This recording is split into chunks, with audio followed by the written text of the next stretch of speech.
ఈ స్వీట్ తీసుకో. అబ్బా, విషయం ఏమిటో చెప్పండి. ముందు నువ్వు నోరు తిప్పి చేసుకో, చెప్తాను.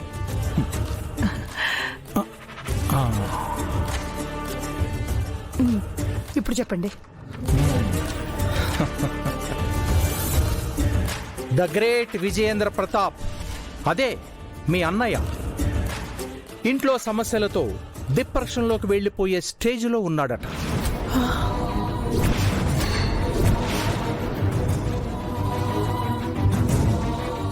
ఏం మాట్లాడుతున్నారండి?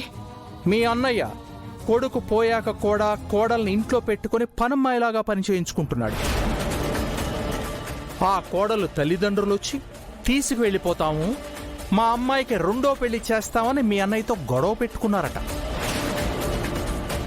ఇప్పుడు మీ అన్నయ్య వాళ్ళకి సమాధానం చెప్పలేక, వాళ్ళని ఓదార్చలేక ఇంట్లో సమస్యలతో నరకయాత్ర అనుభవిస్తున్నాడంట. మిమ్మల్ని చూస్తుంటే భయంగా ఉందండి. ఒకళ్ళ మీద ద్వేషం ఉండొచ్చు గాని మరి వాళ్ళ నాశనాన్ని కోరుకునేంత ద్వేషం మంచిది కాదండి. నన్ను అవమానించి బాధ పెట్టిన వాళ్ళు శిక్ష అనుభవిస్తుంటే నాకు ఆనందంగానే ఉంటుంది. I'm feeling very very very happy. నన్ను బాధ పెట్టిన దానికి ప్రతిఫలంగా మీ వాళ్ళు మరింత నరక అనుభవిస్తారు. చూస్తుండు.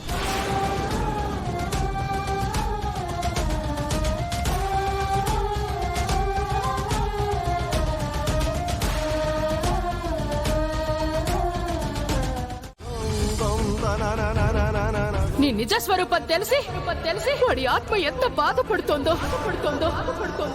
నీ భర్తకి నువ్వు చేస్తున్న అన్యాయం ఆ దేవుడు కూడా క్షమించడు.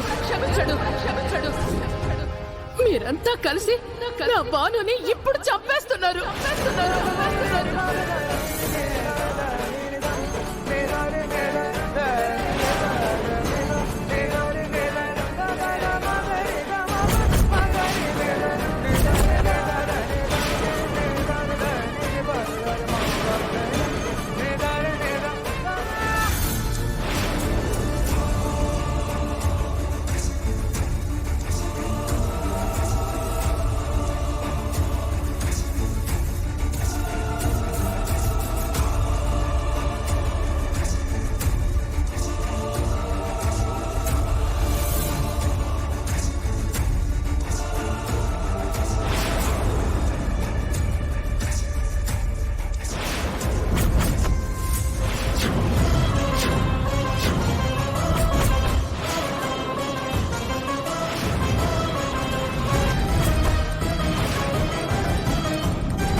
మీ అమ్మా నాన్నల్ని కూడా అవమానించి పంపించాను.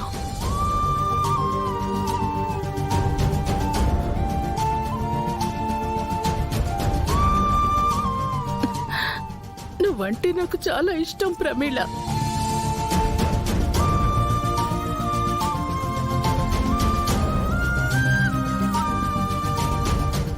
కోడలిగా కంటే నిన్ను నా కూతురుగానే భావిస్తాను.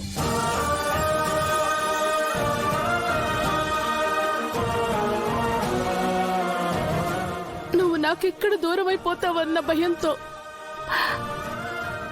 నేను అలా పిచ్చి పిచ్చిగా మాట్లాడేశాను.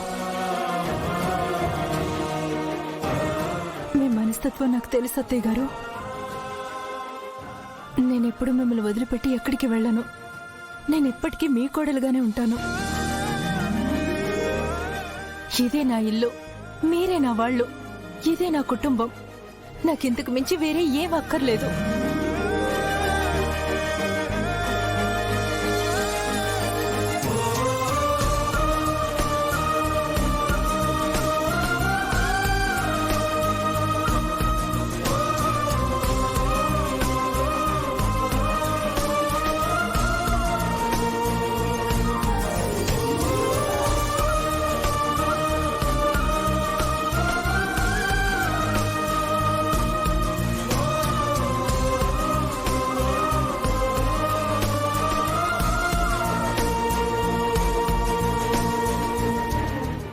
అమ్మయ్యా, ఒక పెద్ద తుఫాను అలా వచ్చి ఇలా వెళ్ళిపోయింది. అవును గారు, సిస్టర్ కోపం తగ్గుతుందో లేదో అని ఒక్కటే టెన్షన్. Now I'm happy. ఆ,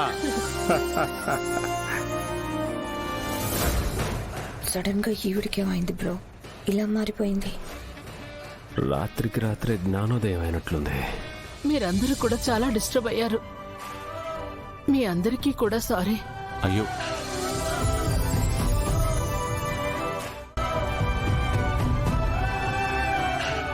ఇక మీద నా కోపం తగ్గించుకోవడానికి ప్రయత్నిస్తాను. అందరిలో పబ్లిక్ గా సారీ చెప్పిన తర్వాత